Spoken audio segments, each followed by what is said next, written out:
Everything's natural. Why is this taking so long?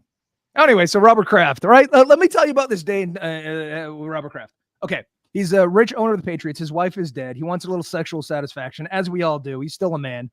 That day, his driver drives him in his Rolls Royce to a massage therapy parlor. He gets the whole thing, the whole workup, extra $100. Then he gets in his private plane, flies to Kansas City, where the Patriots beat the Chiefs and go on to the Super Bowl. That would be a great day if the law didn't get involved. Don't you think? Mm-hmm. Anyway, right. Hey, welcome America to the Eric and Rodney Show with Robin. It's presented by offense. Oh my God! Can one of you do this? Presented by offensive. We're all here. We're all here. Dinsmore, Steele, and Valari, and ladies and gentlemen, welcome to the show. A very special guest from ClearCOGS, Matt Wampler. Welcome to the show. Thank you for having me. Welcome, Matt. Welcome, Matt. Look at those God bless shelves, Matt. Who built Yeah, those those are shelves? nice. They're incredible. Well, they're not fully built, but they're getting there. Maybe episode 100 they'll be done. They're a sight I to love behold. it. I really like them. I do too. Most aesthetically pleasing background we've had for a guest so far. You know how we know My it's opinion. aesthetically pleasing? I thought it was fake, but then he moved around. Yeah, I thought it was fake too. I said, "Uh-oh, he's not moving. He's really here with us. Holy shit, they're beautiful, He's here." man. Is You're that a an man of electric mary- flute? No, No, it's a guitar. Sorry. No, We had but I'll another tell you guest what. on who had an electric flute. My co-founder got me these plants, and now he literally stares at them every time we're on a call. It's like, you taking care of them? They've been watered. They're looking good. I'm now judged by my plant backdrop. Yeah. Is that Those are that encyclopedias? over That there? is. Somebody left them in the first house we bought, and I'm like, these are like, grown-up books. I got to keep these. And one day have a bookshelf and put them on. there. Look at you. You planned ahead. And you have two guitars there. Is one acoustic and one's electric? What's happening? I can only I see got an the top. electric. It's a bass. Looks like a bass. Oh, it's a bass. Oh shit. You slapped the bass. Oh yeah. Slapping the bass. You're a man of many talents. Oh I shit. like it. Well, we're gonna get to that. I don't know What if song are you gonna do? What's that? What song's he gonna do for us? He's gonna write our theme song. So we like something funky. Nobody said anything. Okay, well, the chicken nugget necklace on Danny DeVito. He's horizontally challenged. Oh, here we go. Oh yeah. No. He's slapping it. But we gotta plug that shit in. I like it. That's good. Matt, you're a man of many talents. I know that because I did my research. But we're gonna get to you after we do two things. I don't know if you've seen the show, but the first half hour we cover the news because America demands our opinions on such things. And then the second half hour, we talk about you because America demands our opinion on you. So we're going to do that. But first, every day here in the United States, in the world, is some reason to celebrate some day. Today isn't necessarily U.S. based. As a matter of fact, it's not. But did you know today's Day of the Dead? I did not. What is it? Dia de los Muertos? Oh my God, yes, it is that. I wasn't going to try to say that in Spanish because I'm a big dumb idiot. But yes, your accent's beautiful. Do you know Something took over my body when I said it. Look at that. Say that word again, please. Dia de los Muertos. Oh my God. Sorry, I just had an out of body again. Well, it's a traditional Mexican holiday where you visit the graves of the dead. You set up altars with their favorite food, drinks, and photos. And I think that's tremendous. And I'm mad that we don't do it. I'm mad we don't do it while I'm alive. I had this conversation with my daughter walking to the bus stop yesterday. She's like, Did you? "When Halloween start?" I'm like, I think it started from Day of the Dead. We Yeah. walked through the whole thing, and I'm like, you know what? That's a really good holiday. It's a great holiday. And here's the thing is that I watched one YouTube video on it last night in preparation for this. But from what I understand, they didn't do Day of the Dead parades until a fucking James Bond movie called Spectre came out. And they like faked this parade. And now they really do it. So now it's a national holiday. They do this fucking parade because of this scene in this movie. But the traditional ceremony is you put a picture, you put out this bread thing and everyone's favorite food and drinks, and you remember the dead. That's a beautiful thing. Why don't we do this? In fairness, go back to the other photo. The parade? This versus the other photo, I think I can see why this took off. Well, they needed a little flair, a little fun. But what a great day. So it's a national holiday. You dress up like an idiot. You go to a parade, and then you remember and drink with your grandmother. I mean, that's a good day compared to That is a good day. Eating your favorite goodies. eating your favorite. Here's the thing, too. Life moves very fast. And if you don't bake in these occasions where you remember to do things, like remember your grandfather, then it's not going to happen. Plus, I was thinking about this, too. I know my grandparents, they're dead, but I knew them. I have no idea who my great grandparents were, but they're directly responsible for my being alive. And they could walk by me on the street and I wouldn't know who they are. We need to take time to remember these motherfuckers, tell stories about them. There has to be some value in that, you know? Yeah. Have you guys watched Disney's Coco? It was pretty much about the Day of the Dead. Yeah. I'm glad you brought that up. So the resurgence of this holiday has a lot to do with this, but even more to do with Coco, which was an $800 million success at the box office. So yeah. I was gonna say this. Oh yeah. In the days before social media, like someday my great grandchildren are gonna see a picture of me doing a keg stand in college, and also at my 50th birthday. Whatever. I drink a lot is the point, but for us who don't have photographs of these other people, I wish that we had these occasions so I knew where I came from. I don't know anything, you know? Mm-hmm. I can only imagine the thing that my great grandparents were saying, and maybe it's a good thing it wasn't recorded. I think people were always assholes, and we just, because we have no recorded history, we don't know. We think they were all prim and proper, but there was like a grinder in 1850. You know, they you think they had a LinkedIn live show? What's that? Do you think they had a show on LinkedIn? I don't know because they weren't recording it back then. The internet in the 1800s was terrible. Yeah. They had soapboxes, right? They had soapboxes, but you stand on and just start yelling at people. It's basically, but nobody wrote anything down, so I don't know what they were yelling at anybody about. You know, I just want to. It was all goodness, just sheer goodness. Can the four of us promise that if one of us dies, we're gonna do this? We'll start the tradition here. What this episode of the Eric and Rodney Show? Can we pinky swear? We could do it. I wanted to bring up one other thing, though. It's also National Men Make Dinner Day. And I don't want to brag, but I will. I make dinner every day, every single day. So every day, yeah. You do? Yeah, it's funny how cooking is considered a feminine trait, but I enjoy cooking. I wish it was considered a feminine trait still, because I wouldn't have to do it. But my wife can't boil water, so one of us has to. You and me both. Luckily, I'm not married yet. Robin, they don't make women like they used to. From what I understand, with these black and white TV shows, I'd come home to dinner every day and a drink. I got to be honest with you. My wife is like a chef. Oh, God damn it. She makes everything. She's incredible. Motherfucker. Matt, what's But I was always exceptional at ordering. You're very good at ordering? Exceptional at it, yeah. We all have our strengths. Matt, what do you got? You cook? She cook? I make everything. My wife does nothing. Oh, she cleans. In fact, let me say this. So we've got a system, and our system is this. If dinner is good, she'll clean up. If it's bad, I have to do the dishes. And it makes me the most biased judge ever. How did men lose it all? We had everything. How did we get ourselves where 3 of the 4 guys on here do all the cooking? And women say, oh, it's National Men Make Dinner Day. 3 of the 4, 75% of us, this is every day. What the fuck? Apparently there's 6,000 people that do it as well. Who knows? Or 6,000 fans. You can owe that all to National Men Make Dinner Day.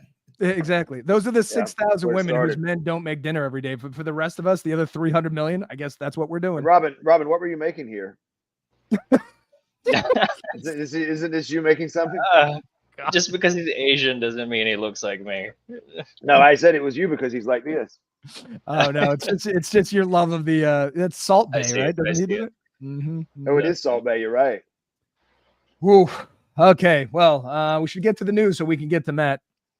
Ancestry.com. Yeah, but Jenna, they don't have any pictures. I want pictures. I want the soapbox transcripts. Are we sponsored by Ancestry.com? We are now. Congratulations, guys. We got our first. We got to do purple carrots too. Purple carrot. I'm more of a. I like to cook from fresh. You know what I mean? I'm a pro. That's what their meal delivery service, right? I don't know. Ancestry.com. I think they deliver your ancestors. All right, let's cover the news. It's a crime. Yeah. It's actually a police database, right? Isn't that how they called the Night Stalker? Or no, what was the guy's name? The Golden State Strangler or something? They called somebody with it, right? Yeah. No, yeah, purple carrot. All right, Robin, what do we got? We're gonna get to Matt. Yeah, it's gonna be good. Yeah, let's get into it. So the first story talks about a very scummy person. Now you guys know me. I rarely badmouth people, and I reserve hatred for where it counts. So, but when it involves other people's lives and health is where you deserve the scumbag award. So there's this kid, he's from South Africa, and he pretends to be a doctor and posts misleading stuff on TikTok. It's problematic because he has 300,000 followers, and now he's under a manhunt because he actually disguised himself as a doctor and tried to get into the hospital. Yeah, he's a Scooby-Doo villain. He beat up a doctor, stole the thing, hid in a bathroom, and then when the cops went to find him, he jumped out of a window. So, I mean, there's plenty of hilarity here. But you know how you know your TikTok doctor is not an actual doctor? He's on fucking TikTok. Real doctors do 100-hour shifts. They're saving lives. They're not dispensing advice on social media. I think. I mean, I'm not on TikTok, but holy shit. How many 300 million followers, and he's dispensing medical advice without a degree? You don't find this conceptually hilarious? It sounds like some of the commercials from the Alex Jones show. Yeah, Alex Jones peddling weight loss pills is the same thing as this guy giving medical advice. I just think, there's actual doctors you can go see. You can go see a trained professional with certificates on his wall. You don't have to rely on. I mean, this guy looks like he's 12 years old. Well, that's the other like thing. Doogie Howser. If your doctor has a prepubescent mustache, perhaps he's not old enough to be a doctor. I will say this, though. Medical care is very expensive. So maybe we're turning to social media for advice because, it's tough. Maybe it's the future. Matt, are you telehealth? Telehealth. We should get into that. Matt, do you ever take advice from doctors on TikTok? I don't have TikTok, so no. Neither do I. I feel like I'm too old for that. Instagram? Rob, Instagram's fine. Yeah. I tried TikTok for a while, but like the algorithm is really against you. So it's like I just open the app. I don't have any preferences. It just shows me naked dancing women. It's like the algorithm knows that you like naked dancing women because you stop at the videos where there's naked dancing women. That's how. No, but like I just installed it. I haven't like searched anything. It can read your mind. Come on. Yeah. I did watch a YouTube video the other day about like 5 foods you should stay away from a doctor. He was like soda, sugar, processed meat. No fucking shit. Like what? You know what I mean? Like that's this has a doctor. Come on. Everyone knows that. Here's what I don't understand, and maybe this is a question someone can answer for us. Every time you hear about a social media platform, like it's the algorithm. Is there an algorithm department? Who's doing this? That's right. Even I remember one time, like Google was like, "What's the algorithm?" It's your algorithm. Who's doing the math? What's happening? Is there like we don't really know how it works? What? That's a good point. Like, there's no algorithm degree, right? I can't go get my algorithmic degree from Harvard. But you never hear anybody be like, I'm the one that just screwed up Google search so that now no one can use it, right? Or you never hear someone be like, you know what? I'm the one that changed everything. They always be like, did you hear about the new update, Ice Cream Panda 49? I didn't hear about it. Well, let me tell you about it, right? But you never hear about the person that's like, you know what? I just took everyone's search results and put them right down the tubes. That's me. Never. I know. I guess it's this imaginary person, the invisible hand. Someone should look into this. It's gross though. Like if you accidentally slow down on an Instagram feed on a pimple popping video, they will send you 8,000 pimple pop. Why is this a fucking thing that's going on? My wife's obsessed with it. She's obsessed with it? Loves it. There's a show. I know where all they do is pimple popping. Well, it's called Dr. Pimple Popper, but this guy came in one time and had a horn in the middle of his head. She had to take the horn out and then pop up zit. No. I've seen videos of where like the zit takes at least 5 minutes to get all the stuff out. That's it's oddly satisfying. like a tiny arm comes out. A tiny arm comes out. What's happening in your life where you let it go on that long and then decide to have a camera in the room when somebody pops? Oh my God. There's no hope for humanity. Okay, Jennifer, congratulations on Billie Eilish paying attention to your daughter. If only she wasn't homeschooled, she'd be famous by now. I wonder what the tryouts are like to get on to Dr. Pimple Popper. Like exactly, today, I got really interesting. I think it's worthy of a video. Remember, she'll always be in there. She'll be like, wowzers, right? Yes. Yeah. Do you think it's a panel of 4 judges like American Idol where they show off their pimples before they get popped? I'd watch that show. I would too. Like, what song are you going to do for us? Well, let me show you this. the song of the zits. All right, what else? I like this next story because it's so fucking stupid. I know you do. Okay, so Eric, I'm gonna ask you because you're famously an alcoholic. You drink alcohol. Oh, very nice. You drink alcohol for the taste because for me it tastes like rubbish, and most of the time people just drink it to get drunk, right? He's what you call professional. Yeah, I'm a professional drinker. Thank you. That's how amateur. I'm no amateur. I never show up hungover. All right, what's the story? Okay. Well, another question. If you could drink something like Mountain Dew and it would get you drunk, would you drink that instead over like regular alcohol? No, because I'm a man and I've developed a taste for brown booze and it makes me feel special and alive and better than other people. So no, Mountain Dew. What am I fucking Appalachian? All right. No, I'm drinking bourbon, baby. So this story is about a company that's genetically modifying the yeast that's being used to make different kinds of beer. So they say with this genetically modified beer, they can not only add flavors, but they can also remove the flavors as well, which is, I imagine they want to get rid of the yeasty taste So their most proud product is a beer that tastes less of the yeast and tastes a lot more like passion fruit and guava. Yeah, so they argue. So here's the thing that they're using CRISPR to genetically modify yeast, and if you're drinking a guava flavored sour beer, for example, they're adding artificial guava flavor. So why anyone would freak out about which is all chemicals, right? So why anyone would freak out about genetically modified shit is beyond me. This article could only come from the BBC, where they're fucking weird about genetically modified food. Because I looked this up. If Americans get upset about this, we're dumber than I thought you were. As of 2018, 90% of crops. Soybeans, cotton, and corn in the United States is genetically modified. 90%. Alcohol is poison.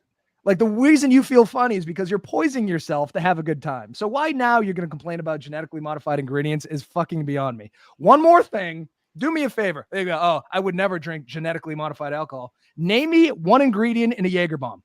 Name me anything that's in Jaeger. Name me anything that's in Red Bull. No fucking idea, but you're drinking it because we're big dumb idiots. So why this is like the vaccines. A new vaccine. I know one. Sugar. Fuck. You just ruined that whole premise. It ain't organic. It's not organic. It's like people hate new science to the point of absurdity. A new vaccine comes out, everyone's against it. Remember measles, mumps, rubella, polio, all of this other shit? No, it's different. That's old science. That's fine. New science is amazing. Embrace it. If I could have a beer that tastes like guava naturally, well, first of all, it's kind of gross, but stay with me. That sounds great, doesn't it? Matt, how do you feel about genetically modified food? I'm all for it. Me too. I think it's outrageous. This is another thing too. This chick here, she's like, she's the head of Carlsberg. She's like, Carlsberg doesn't use genetically modified fucking whatever. You should. This beer is objectively terrible. It's disgusting. You do something about this. I ask a question. What is she doing in the woods or in the weeds? I think that's Did they catch her? Did they catch her on the side of the road? I think that's barley or hops. I don't know. I threw the picture of the beer in there. Is this really the CEO of Carlsberg? Yeah. Doesn't it look like they caught her in the woods? It does. Doing a do. That's what you get out of this picture. What's she doing in the weeds? I don't know. Just hanging out. A horrible production, yeah. I think they needed a setting. What is it? So CRISPR, we've talked a lot about CRISPR lately. It's the thing that you use to genetically modify shit. We did a story last week where doctors CRISPR'd a pig heart and to make it to customize it for a human, and the guy's doing fine. Some scientists are using CRISPR to genetically modify organs. Some scientists are using it to make beer taste better. I'm just saying, science is all over the fucking place, isn't it? Yeah, isn't this remarkable? Isn't this beautiful? It really is. It's all over the place. Thank you, science. Do you think the pig heart CRISPR doctors look down on the beer CRISPR doctors? I would imagine so, right? There's a hierarchy. It's funny.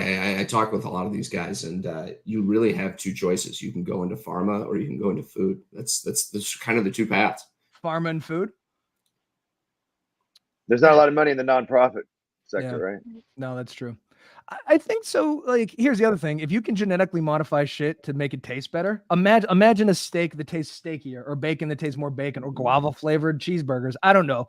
I'm just bored with everything right now. And what I was thinking? Imagine if it was, you could make healthy Doritos. Like, the more Doritos I eat, the healthier I get.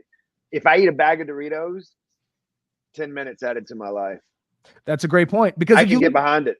Yeah, if you look at the pig heart CRISPR thing, like, they knocked out the gene that was going to make it grow to pig size and kept it at human size. So clearly there's something in a Dorito that you can knock out where you're not going to have a heart attack if you eat 6 bags of them, right? Yeah. Like, people aren't thinking hard enough about the magic of this shit.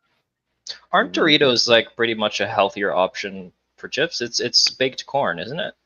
No. Buddy, it's like no one knows what's in Doritos. We don't. I take it back. Yeah. I'm not asking.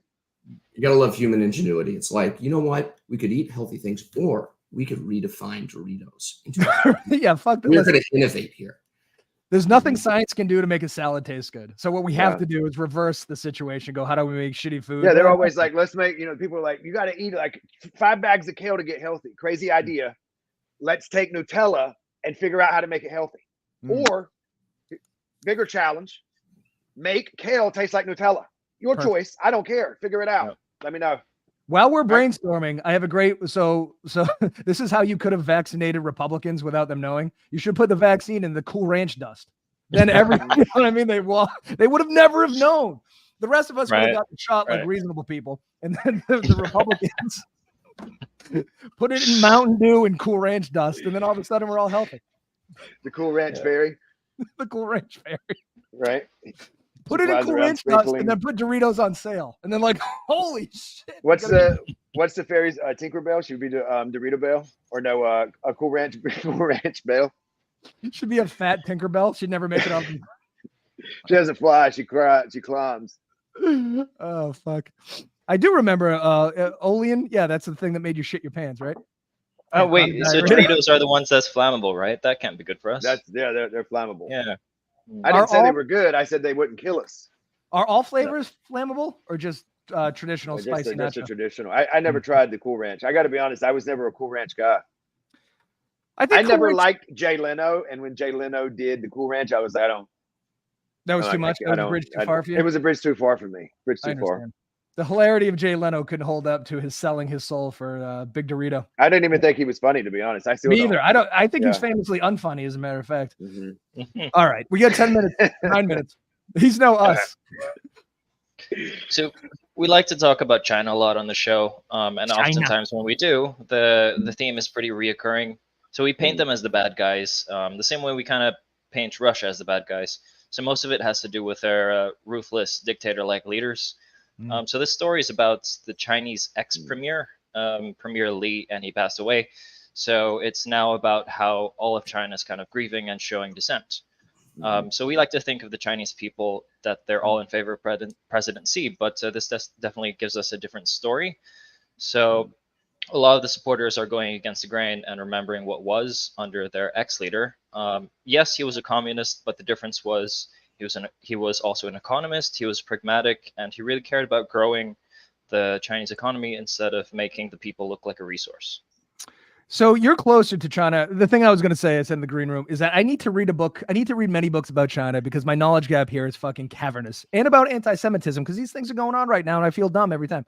So you're a next door neighbor to China. Do you have feelings about this fella?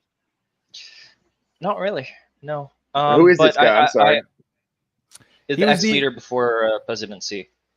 He was the ex-leader, but he's also he's like a man of the people. So he cared about affordable housing. Yeah. He cared about the wealth gap. He cared about the cost of living. And Xi Jinping killed him. Ping does not. Xi Jinping doesn't like him. He ostracized him. He was sort of stripped of his power. And I see. He's being mourned nationally, but that's being sort of suppressed by the state media. There's a hashtag dealing with his death, and it has 360 million views and likes. So he was a man of the people. But famously, you know how every country has their liberals and their conservatives. Since he was a man of the people that don't like him did the same thing they would do here, which is they called him weak. You know what I mean? He was like he was one of us. You know. So whereas this new regime is very authoritarian. I'd argue he's the reason why like half our stuff says made in China. This is the guy. Oh, he was very industrious.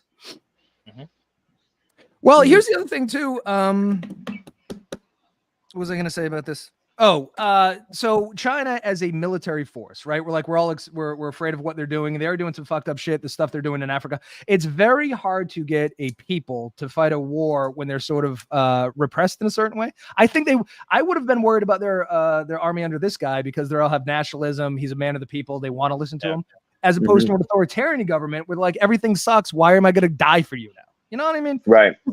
I got to learn more about what's going on, but I didn't know that they had this man of the people. They're Barack Obama, if you will. What do you got, Matt? Anything on China? Nothing. I know. I guess I got to read a book. What about communism? Isn't communism supposed to be for the people? Like if you're doing communism right. Yeah. So maybe he was doing communism right because they seem to be they're sad. Those are all flowers. That's his campaign, right? Communism done right. Yeah, communism. You know what? We should run on that platform. All right, we got one more. Right. Okay, you want to? Yes. You want to talk about the mushrooms or the low sperm count? Mushrooms. Okay. Easy pick. So this isn't actually the first time a story like this has happened. So it's in Australia, Victoria to be specific. There have been multiple cases now of people cooking steak with mushrooms. And so steak with mushrooms is one of the best combos there is. But it turns out the mushroom of choice was the death cap mushrooms. It's not the first time it happened, like at least 3 or 4 times now. It always happens the red in Australia. one? The red one? So this fine. No, this is the death cap mushroom. Just so you know, if you're ever foraging and you see these, do not eat these. They're very deadly. So this lady, she invited her ex-parents-in-law, who are up and to the left, and her ex-sister-in-law and brother-in-law. So they were married. Okay, invited them over for dinner. Made a nice beef Wellington, which looks delightful, right? Like I've never had a proper beef Wellington, but that looks good. So it's puff pastry, a layer of mushrooms, and steak. What she did, though, is that layer of mushrooms were death cap mushrooms. So she murdered her ex-in-laws, her ex-sister-in-law. The only guy that lived was her ex-brother-in-law. Now, she was also accused of poisoning her husband in 2021 and 2022. Something tells me you should not eat this lady's beef Wellington. It's a pattern here. Does she have a cookbook? She goes, I bought them at the store. Bullshit. You did not buy these at the store. Then I've never been to Australia. Something tells me they don't sell death cap mushrooms like in the produce aisle. They're like, that's on the very last aisle. Literally the last aisle. Don't these kind of look like regular mushrooms to you? No. Don't your mushrooms look like this? Absolutely not. Yes. No. You don't think so? The quills. I think. No. I was just thinking too, though, in Australia, it's the most dangerous place in the world. Like all the insects can kill you, all the snakes can kill you, the animals can kill you, everything in the water can kill you, the fucking mushrooms can kill you. But I do know this about Australia. They have the most promiscuous women. So this is a chart I pulled up. I don't know if you can see this. I know. You know why? You know why they're having a lot of sex? Because everything could kill you. You could die at any minute. So you might as well have some fun. America's number 15. Yeah, we're 15. So we're 1. Brazil is 2. Who's number 32? They just fell off the map, huh? Oh, or you got a 45? Whoa. It's like the Siberia, Russia, fucking hellscape up there. Canada's 20? I thought Canada would be cooler. Philippines 41. Down here at number 2, is that Africa? Africa, I don't know. Right? Well, there's certain countries in Africa. Is that it's a continent, right? Yeah. You know, when we do this, we really show how dumb we are. You know I mean? We are not geography majors. No, we are not. Or whatever we would need to do here. We are not map doctors. We are not map doctors. Sorry. But what I know is the more dangerous, the more likely you'll get laid because life is scary and short. Oh, one last thing I have on this story. Wait. Yeah. So this woman who was convicted of murder, she got a sentence for 25 years. Apparently, the maximum sentence for murder in Victoria, Australia, is 25 years. That's a bit low, isn't it? You could kill someone and just get 25 years. You kill someone in this country, and if you're not white, we'd kill you. So yeah, I think that seems pretty light. Here's my question. On Amazing, or she should be on what's that show with Gordon Ramsay? The chef show. The one where you kill your in-laws? I haven't seen that one. Because he always wants people to make a beef Wellington. He'll make one to die for. I gotta have one of these things. I've never been to a restaurant that serves beef Wellington, but this looks amazing. They're very heavy. You like, get a slice of that, and again, and a baked potato. We'll have to get you to the car. We'll have to put you on our shoulder. Everyone shits on British food, but this looks good, doesn't it? Well, it's Australian, isn't it? Oh, all right. I'm joking. I have no idea. Was it on accident or on purpose that on National Men Cook Day you found a woman? Exactly. Yeah. If only he had cooked, his parents would still be alive. I think that's the case in most households these days. I was going to ask on that story, did he not have a seconds? Is that how he survived? It's fucking delicious. Now she was like, I didn't do it. I had diarrhea too. No, you did not eat that beef Wellington. Shut up. She had diarrhea and they died. I see the correlation. Yeah. Of course. This should be a lesson though. If your ex-daughter-in-law invites you to dinner, don't go. What are you doing? That just seems. And if you do go, make sure it's something from a wrapper, right? Something they can open. Hot Pockets. Just go, no beef Wellington for me. I'll just have. Do you have Skittles and a Hot Pocket? Because that's. And I need to see you open it in front of me. Matter of fact, I'll take care of it. You go sit down and relax. I'll use my own warming sleeve. Americans, you know what I mean? We're smarter. All right, Matt. Listen, we killed the news. Now it's time to talk about you. Are you excited? Thrilled. Okay, good. Do you want to, before we start, you want to give us a little origin story? A little the hero story? The hero's journey. Make sure it has an arc. Oh, well, I'm what you'd call a sandwich artist. So I spent most of my life slinging sandwiches. Mm-hmm. And now I'm on the tech side where we help restaurants make more money. The sandwich shop that you started off, that's Jimmy John's, right? Yes, sir. We don't have any Jimmy John's here. It's like a fancy Subway? Is that what it is? Oh no, it's in a different category than Subway. It's a full step above. Think of like Chipotle burritos, except for sandwiches. Okay, I'm gonna pull up this. So this is what one of them looks like. I mean, that does look much better than your average Subway. It is. I feel like Jimmy John's is like the Cadillac. The Cadillac of. I mean, I don't have to be Cadillac, but Mercedes or whatever you want to call it, the high-end brand, right? No, of sandwiches. I'm saying, in my opinion, they're that good. Yeah, oh man, we're baking that bread all day, every day. It's fresh. It's it's good stuff. All right, so you went to college, and then very young you took over Jimmy John's, right? Well, I found this entertaining because at some point you had 5 Jimmy John's, right? Yeah. And then you did an interview with somebody, and they were like, when you came up with ClearCOGS, your first client was your cousin. Yes, he had 6 Jimmy John's. Yeah, he was beating me. You were from a place where it's the Jimmy John's headquarters, right? Do you find the Jimmy John's connection odd at all? Because that's a lot of Jimmy John's. And prior to looking into you, I had never heard of a Jimmy John's. Champaign, Illinois. It's the epicenter of Jimmy John's. And is Jimmy John a real person? Yeah. Is he alive or dead or? I think he's alive. He's alive. Oh, okay. Do they just hand out Jimmy John's to everyone from Champaign, Illinois? Like what has happened? Why is it so prevalent? You know what? It's good. Like any small town, right? It's one of the major employers. Everybody's got a connection, some way, shape, or form to them. Okay. And they're really good, though. The sandwiches are really good. Honestly, they really are good. There's only 4 in Massachusetts. I might go after this. I'm sold. What in your opinion? What's the best Jimmy John's sandwich? So the Italian nightclub. It's your classic Italian sandwich. It's fantastic. Get some cherry peppers on there. Now you're talking. What makes the nightclub aspect? You put a roofie in there? I have no idea. Some guy named it that. It's stuck. It's a nightclub. You got to go in. You got to go in there like you're dressed for Miami Vice, ready to dance with the devil. I'll take everything in regret. Oh, you want the nightclub? Yes. All right. So you worked here, but not only did you. So you took over a failing Jimmy John's restaurant. From what I understand, you had no employees. You're working 100 hours, and you were sleeping there. Yeah. Don't tell the health department that. they don't may not happen. Yeah, they don't watch. They're our biggest watchers. The health department loves this show. You're fucked. They do. They can't get enough of it. Tell you what, you roll up some aprons, turns into a nice pillow. I was going to ask what the sleeping arrangement looks like. Is there an office? Did you sleep in the office? Yeah, back of the store. Now it was funny. Or not funny. It was a campus store, so we were basically open 24 hours a day. Right? You would close at like 3 a.m., finish closing up by like 5 a.m. The a.m. shift started at 6 a.m. And so I lost one of my managers, and pretty quickly I ended up with 10 of the shifts. So I was literally on the schedule for 120 hours a week. And I'd like sleep a couple of days a week. I just have that like 1 hour sleep in the back and get going again. Did you ever treat yourself with a salami blanket? I would imagine at some point. I can't say that ever even occurred to me. No.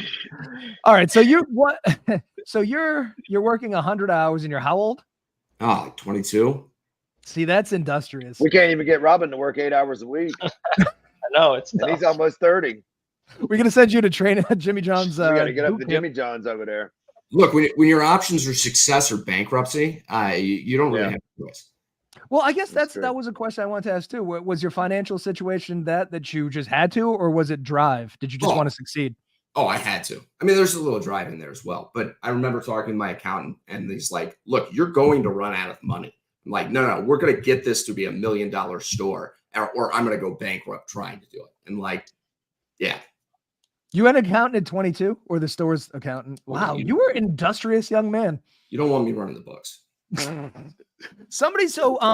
This fascinates me because somebody, it was Malcolm Gladwell in one of his books, I think it was Outliers. He was talking about the reason why, and this sounds racist, although he said it. He said the reason why the Chinese are so successful and the Jewish people are so successful is that Chinese would wake up at 4 a.m. to go work in rice paddies, and they bust their ass all day. When the Jews came over to the United States, they worked in like garment factories, same deal. They'd wake up at 4 and work there all day. If you had that sort of work ethic, you are going to be successful. And if you at 22 working 100 hours at Jimmy John's, like whatever you do, you're going to be successful, right? Because I haven't worked 100 hours this year, but you would pull that's I was dangerously close to not being successful, so I'm not sure how true that was. Yeah, but when I you think took that's over, always the saying though, right? Like when I first started my company, like I remember the third year, I was like, I don't know if it's gonna work or not. You know what I mean? Like, Yeah. we were surviving, but like, yeah, like you, like I, like when you leave. Well, in your case, maybe not. But like when you leave a real job, right? And it's like this is it, or yeah. I mean, I don't know of any better motivator. Also at 22, you don't really know what work is. You don't know what you never had a corporate job, so you just assume this is what people do, right? You work 36-hour shifts. Like that's normal, right? Yeah. Right. Just get it done. So you're working there. You said in one of the other interviews that you just kind of listened to what the franchise told you to do. Yeah, I mean, that's where I give Jimmy John's all the credit. I'm a 21, 22-year-old kid that knows nothing about running a restaurant. What they did and what, franchises do is they give you systems and procedures. This is what you need to do every day. This is what you need to do every week. If you follow these steps, you will be successful. And, I followed the steps. I didn't know better. I wasn't trying to reinvent anything. And yeah, I think that it's a testament to Jimmy John's and their systems more so than me. Well, it's a testament to a 22-year-old that goes, you know what I should do is listen to the wildly successful people, right? I mean, that kind of, I don't know that a lot of 22. Yeah, that's not what most 22-year-olds want to do. No, or the guy that drove it into the ground, right? Because you took it over from somebody who it was doing shitty. Yeah, they were not following them. But in 3 years, no, was it 3 years? Hold on, what are the numbers? You tripled. Oh no, in 18 months, you tripled the sales. Yeah, that's crazy. Do you get some of that cash in a franchise model? Yeah. Is that a little? Well, so it's this weird thing. So in the franchise organizations, franchisors, Jimmy John's corporate, they get a cut of revenues. They're like the tax men. They just, it's like 7%. They're taken off the top. But you as a franchisee, you have your own accountants, you have your own, lawyers, you have your own P&L. Like you live on the bottom line. So, both want you to be successful, but they have slightly different business models. Yeah, but you were making money. Like when you tripled sales, you were bringing home more money. Yes. And then eventually, so you nailed that one and you got 4 more. You had 5 Jimmy John's under your belt. Slowly but surely. At what age? Go ahead. Yeah, go ahead. Well, I was just going to say, so they take care of all of the marketing and stuff, right? I don't know a lot about franchise. I'm just trying to understand. So you basically operate and run the store or the shop or whatever, right? Or shops. And then they do the commercials and the specials and send you the stuff to do, right? Yeah. And they do like the group buying. So, you've already got under contract. If I was to go open a sandwich shop today and I had to go negotiate with Cisco or buy whatever they have, like I would be paying substantially more for the product. So there's also a little arbitrage opportunity there where, you can provide a less expensive product. Mm-hmm. I like the franchise thing because I think Shaquille O'Neal is famously he has a bunch of Dunkin' Donuts. I think he has a bunch of Subways and he's swimming in cash. What I want to do is make money without working. So is it possible to just buy something and put somebody like you in charge? Do you have other 22-year-old Matts that I could potentially hire and have sleep on the ground? It happens all the time. So absentee ownership, I'm the financial partner. I get an equity partner that's a sweat equity that goes in and runs the thing. And it works for some. A lot of people, it doesn't work for. Because look, running a restaurant is really, really hard. And if you're not, really, really motivated to do it, it's just not going to work. This is what blows my mind about restaurants. And I guess you have insight because this is your business, but we all go there. The food is seemingly expensive. The drinks are wildly expensive. Why are they running on razor thin margins all the fucking time? It's like hospitals and airports to me. These are places we go constantly. The MTA and the Postal Service also. We need the Postal Service. We need public transportation. All these places are broke all the time. Do they need Jimmy John's to get in there and fix some shit? Like, why is everyone broke? First off, they're going to need to charge more than $0.25 for a stamp. That would help the post office. Right? Don't tell them that. Don't tell them that. It might be a revenue problem. Yeah, right. No, I want to pay more for that shit. Look, people get into restaurants to serve people. It's a hospitality industry. It's people managing people, serving people. They get into it for the food. They get into it, for that, not for, the cold analytics of running the business. You've almost got a self-selection of people that go into this that are not as focused on profitability. And then you overlay that with the fact to make money in restaurants, you've got to get all these little decisions correct every day. It's not just one thing. It's, you've got 100 decisions every day. Do I need to prep more of this? Do I need to add a person here? Is my pricing correct? There's all these things. What do I order for tomorrow? And they stack up. It's, $10 here and $5 there. And that's why when you look at restaurants, you see this wild variation of profit margins from, negative 10, 20% to positive 30%. It's because some guys are good at making those little decisions correct every day. Some aren't. If only somebody would come up with predictive analytics to determine, like, oh, I don't know how many everything bagels somebody would order. Do you know anybody that's come up with anything? Is there like anything that? like that? I don't even think there's anything like that. Is there? You know, it's funny. I mean, like you joke, but there wasn't, right? For a $1 trillion industry, none of this existed. And part of it, I think, does go back to that franchisor model where they're taking things off revenues. So they're much more incentivized on top line than they are on the bottom line. But no, it's an industry that historically delegates those decisions down to the lowest rungs. It's, you know, the assistant manager that's on the shift that's just making the decisions. And, you know, we saw that as a huge fundamental flaw of the industry. And, you know, that's where ClearCOGS comes in to solve it. This blows my mind, because you said in another interview that McDonald's is kind of the gold standard when it comes to this stuff. But that makes all the sense in the world. They're a multinational conglomerate. They're the most successful franchise in the history of franchises, I would probably say, right? Why not, if you're a restaurant, go, what is McDonald's doing to make sure that they're not wasting a ton of food, that they're spending the right amount of money? Like, why doesn't the restaurant industry look to them and go, what are you doing? What can we learn from them? Well, first off, they do. So everyone's looking at McDonald's and Chipotle and just follow the leader. What are they doing? That's probably something we should do. So there is a bit of that. But restaurants aren't easy. And just because McDonald's does something in their operation, you've got a very different operation. So how does it apply to you, and how do you actually make it work? I mean, it's you know, especially when we talk about technology, these are hospitality companies. These companies think about food and serving people. They're not AI machine learning experts that are, you know, trying to take the most cutting edge technology and always adapt it. I think the secret to Chipotle, if I can weigh in, and Shake Shack is go for the prison atmosphere. Everything's bolted down. It's metal. You know what I mean? You're like, don't turn around in your chair. It doesn't move. Right?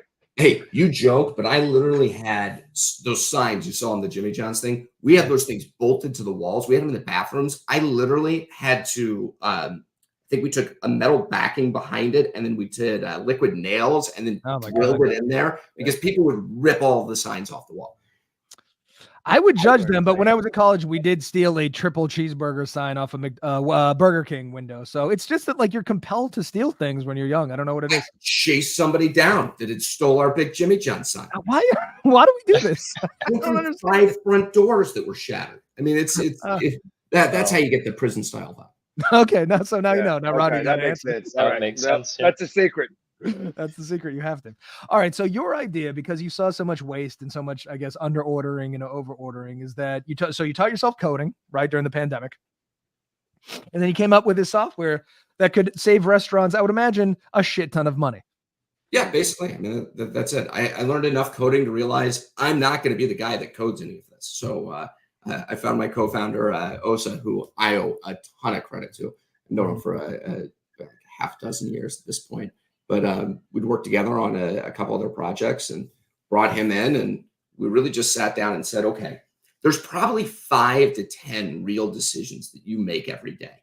And I think people would always be surprised. People just guess at all of this. I mean, it took me 6 months to convince my co-founder that, no, the restaurants, they literally are just guessing all day. It's like, there's no way that, you know, the restaurant industry operates by just guessing. No, they do. Yeah. We talked to restaurants today, and why wouldn't you use this technology? The number one answer is, but we're really good at guessing.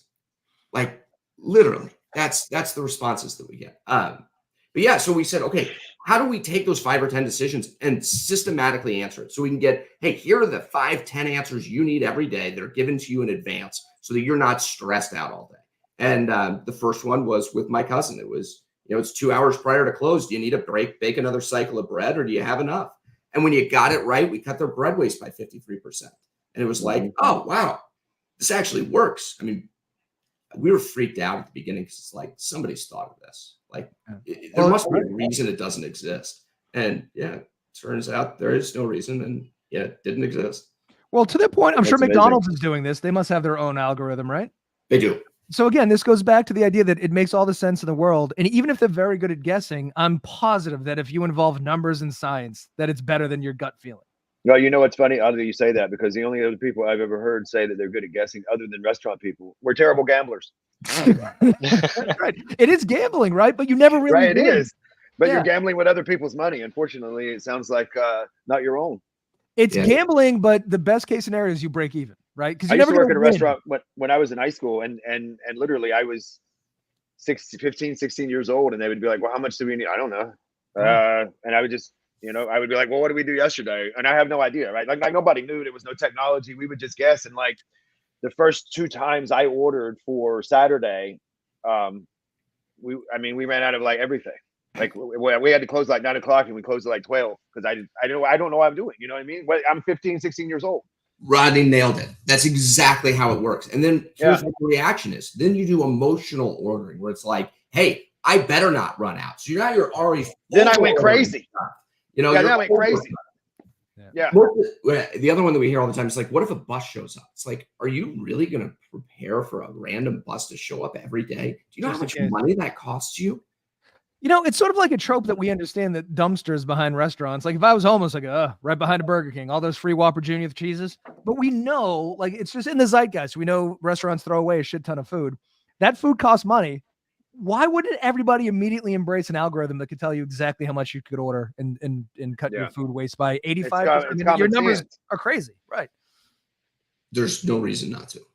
It's new. I mean, I think that's probably the biggest reason. I mean, I have to go in and tell a restaurant that, first off, I'm going to make you stock out of your items less, and I'm going to cut 1 to 2% off your food costs, which is 1 to 2% added to your bottom line. They go, yeah. Sure. Like, no. Well, I don't know what kind of voodoo you're selling, but that doesn't sound like that makes sense. I just don't understand how it doesn't make sense when you go, how you're just guessing? Well, I can give you definitive answers. And then don't they go, oh, yeah, well, that makes sense. That's still like, do you want to play fantasy football or do you want to win it? Exactly. Oh, for the record, you tell me. For the record, pretty much everyone says yes. So it's everyone's saying I was going to say, I can't imagine anybody could you imagine someone's like, no, we want to spend more. Is there a way? Do you have a product? We're looking away to increase food waste. Than we are. Yeah, that would be great. Interestingly enough, though, like we'll have that conversation with a barbecue restaurant. Like, how you run out every day? Like, would you not like to run out? They're like, no, we like to run out. It creates scarcity and it, makes people show up earlier and it drives buzz. So it's an interesting industry. I got to be honest. I worked at a barbecue place, the place I worked at with the restaurant. They liked it. The people that came there did not like it. No, can you imagine people at the street that also sold barbecue? They loved it. They thought it was incredible. That's a good point. Yeah. So how are you advertising now? Are you just Most people come to us. What? Most people come to you. Yeah. You're doing everything right. You invented a new technology that makes all the sense in the world. You have a really cool name, right? I get it. Clear cost of goods sold. There we go. If you don't get the name, you're probably not our customer. So, when I saw it, I was like, that's the most clever name I've ever seen. Because people are like, what's that mean? And I immediately was like, boom, I got it. I get it. It's genius. Well, the three of us, we have a fleet of Hot Pocket food trucks. So we understand the pain and we want to talk to you about a business deal after this. So what's a typical engagement look like? Do you have to go in and do a deep dive into the numbers and books and ordering all that shit? No, we don't do anything. We tap into their data. I mean, it's all that big data machine learning stuff. So, one of the fundamental things that is difficult in restaurants is they have a ton to do. So our goal is always to remove something from their plate to make their lives easier. So they've got all this data, but they don't have any information from it. So we go tap into all those data sources, their POS, back of house, recipes, bring it all in. And then we basically build them their own crystal ball that's, hey, what do you need to know in the future? And then where the real magic happens is we go take those systems and procedures, think of like, that Jimmy John's gave me my systems and procedures. Basically take that in. And now all of a sudden we've got a crystal ball. We've got your systems. We can give you all of the answers to those systems so that you get them right each day. Wow. And how long does it set up? I mean, this is a no-brainer. I mean, do you do this? I know it's a stupid question. You don't do this for other industries, do you? No, we don't. A lot of other industries have things like this. Have you thought about the PO industry? Because the underwriters don't have a clue what is going on. Seeing that I had to ask you what the PEO actually stood for, I think that should answer that. I have no idea. That's a good point. So are you, I mean, you must be doing really well financially. If you get something like a Burger King or a McDonald's, well, I guess McDonald's is doing it, but I mean, you'd be rich, right? You'd be diving into a silo of gold coins like Scrooge McDuck. Scrooge. I don't see me diving into the gold coins, but yes, it's a good industry to be in. Have you nailed any like a major franchise yet? We have. Nice. You're not at liberty to say? I'm not at liberty to say. Those NDAs. Pizza? Is it pizza? So you're on the cusp of I don't know, maybe you're there, fame and fortune, and like this is something that a huge industry needs. Yeah, it is. And honestly, I got into this because this was pain that I felt as an operator. I mean, the sleepless nights and watching the books. I mean, getting your P&L back each month to see whether you're going to stay in business is the world these people live in. And it's like, how can we help them? How can we support them? We all love restaurants, right? And they are not doing well right now. So how do we as an industry get better? And yeah, I mean, that's why I get up every day. That's such a good point too. Like restaurants, the razor thin margins, you could help that. Isn't that their number one problem? Is that yeah. You know, it's funny you say that because I was thinking like everybody I know that owns a restaurant, they're always like, you know, Uber Eats and all these places, you know, it's hard to make money with them and stuff. And it's like, I'm not saying you can fix that, maybe, but if you can fix how much money they actually waste, or you know, like food and money waste, I mean, it's no brainer. Yeah, the real problem is this. Most companies that go into the restaurants to go sell them something, they're all just coming to take a piece of the restaurant. You know, it's right. Uber Eats. It's like, yeah, no, come on, we'll do your deliveries. And it's like, we're going to take 20%. You know, everybody else comes in. It's like, yeah, no, I'm going to give you your POS. They just want your credit card processing fees. Nobody's been building technology to actually help people. Right. And that's exactly right. Yeah.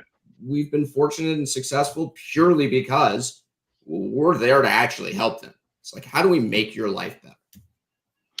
When did you start this? It's only 3 years. Is it 3 years? How long? Yeah, somewhere around that. God damn. I wish I had this idea 3 years ago, and also all the knowledge and experience you had. I didn't really build much of it, so I get to talk to the restaurants all day. I give all of the credit to our tech guys. Are you booked all day just taking orders for this thing? Yeah, basically. God damn it! What are we gonna come up with this idea? I made time for you guys. That's on the show. Yeah. God, fucking hell. Now here's the problem we have. We don't know anything about restaurants. We don't know how to code. Aside from that, though, so I think once we learn about restaurants and once we learn how to code, we can probably help. You know what you have in common with most people that start restaurants? We know nothing. We don't know what we're doing. You don't know anything about restaurants and you don't know how to code. So it's shocker that it doesn't exist. I am naive enough that I'd probably order. If I was rich, I'd buy a bar. I wouldn't know what I was doing. It would close in a year. Yeah. I was talking to a guy the other day, and we were at his bar, and you know he was just working back there. Like, you know, he had the computer was like almost mob boss style. Wouldn't it be great to have a bar and like work out of it? Yes. That's my hope and dream. As a matter of fact, before we gave up our office, there was a bar for sale in the town, and we were like, wouldn't that be amazing? Just have a bar. We work upstairs, drink. Oh, you could write it off. It's part of the Eric and Rodney show. Right. That's smart. We could call it Cheers. Alcohol, it won't spoil. We could call it Cheers. Oh, I like that. Oh, You know what, too? If we hire Matt, we won't lose any money. So that's right. We won't sell anything or lose any money. You got the marketing already taken care of. I think this is a great idea. God, I'll sign you up for our entry-level subscription now. Okay. Mitchell's going to be calling shortly to get your credit card information. And let's do it. Beautiful. Every Friday night, we're going to have a kazoo quartet. So that's going to bring in the crowds. Does ClearCOGS work for booze too? Because most restaurants have bars. It does. We don't do it though. And it doesn't work because I'm sure that Eric, if you were pouring the drinks, they would be much heavier than they were supposed to be. There's always I was a bartender for 7 years. I got fired from every job I ever had. Yeah, that's the problem with food. Yeah. Oh fuck, boy! You get them drunk, so they keep coming back and order more food and tip. Yeah. The goal there is to get the tip. I forgot I was working here. I thought we were just having a good time. I'm a hired assassin, guys. I got a one-man show here.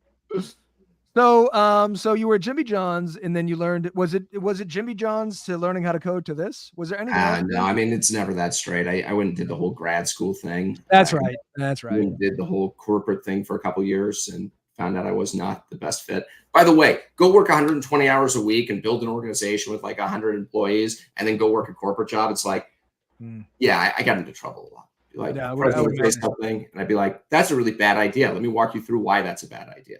Yeah. Oh, well, that's the other that's thing. frowned upon. Yeah. That's frowned upon. You don't Yeah, do that's frowned upon. No, but we're going to Jimmy John's too. Like there must have been a staffing issue because that's not where career people go, right? I mean, it's like kids and fucking young mid-20s, right?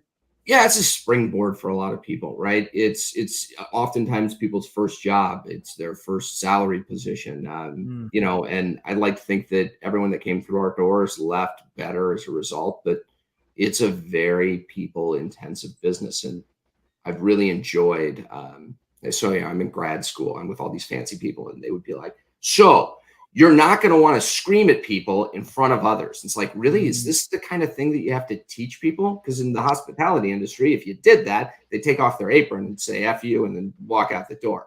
So I was always just shocked at the best managers and people in the world are in hospitality. I agree. I think everyone should have to, like, you know, I said I was a bartender for 7 years. Everyone should have to deal with the public in that way before they get a corporate job because it's eye-opening as fuck. It's a lot. Yeah.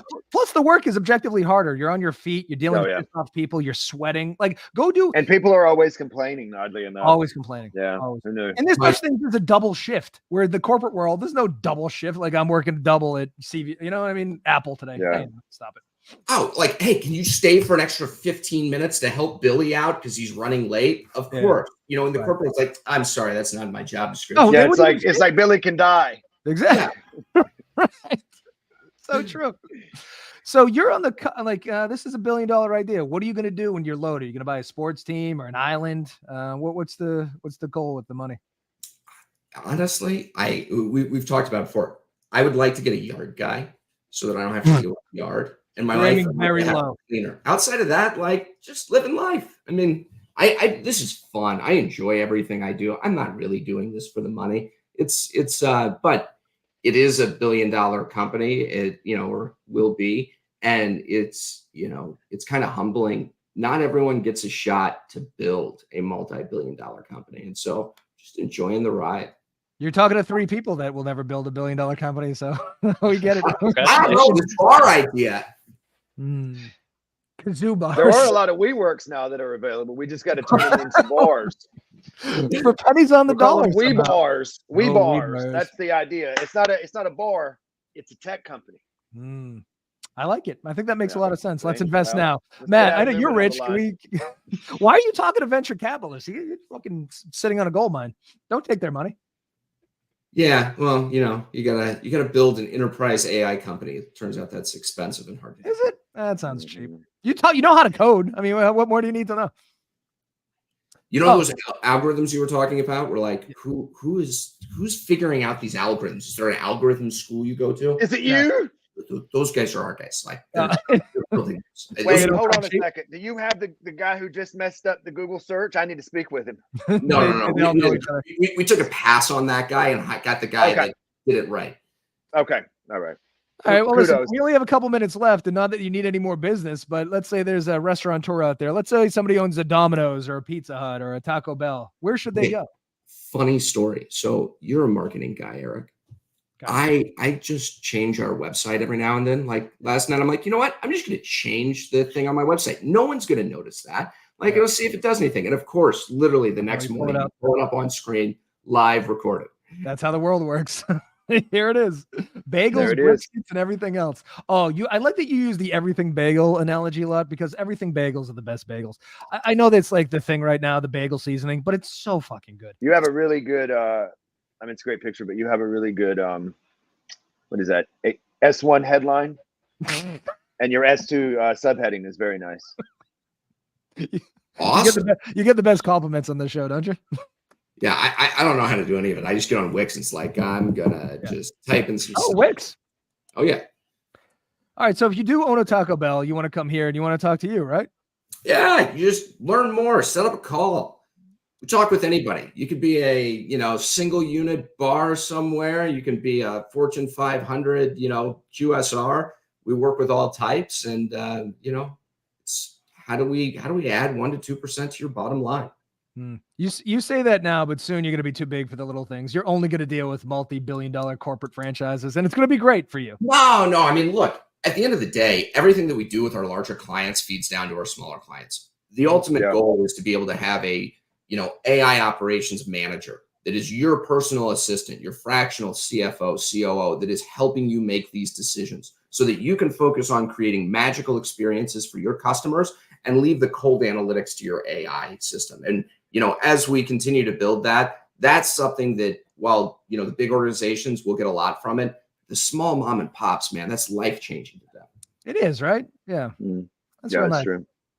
Plus it adds to your bottom line, which is nice, huh? Listen, you need a lawn guy. We got to get you a lawn guy. You got to get me a lawn guy. Robin's really good on the weed eater. I'm good on the push mower. A cleaning person for my wife. That's what we need. I get the lawn guy after that. We need to get you a cook too, because this men cooking every day thing is bullshit. And if I'm a billionaire, I ain't cooking anymore. I can tell you that much. Come on, you're never giving up cooking. No, it's in my blood. I love it. I can't get enough. All right, hey, listen, we killed the hour, so we're gonna be back, America. America. Why am I so dumb today? Oh, it's because I drink all the time. We'll be back tomorrow, America. Thank you, Matt, for coming on. You were great. Stay in the green room for 2 seconds. I know you're a billionaire and you get things to do, but hold on. Anyway, goodbye.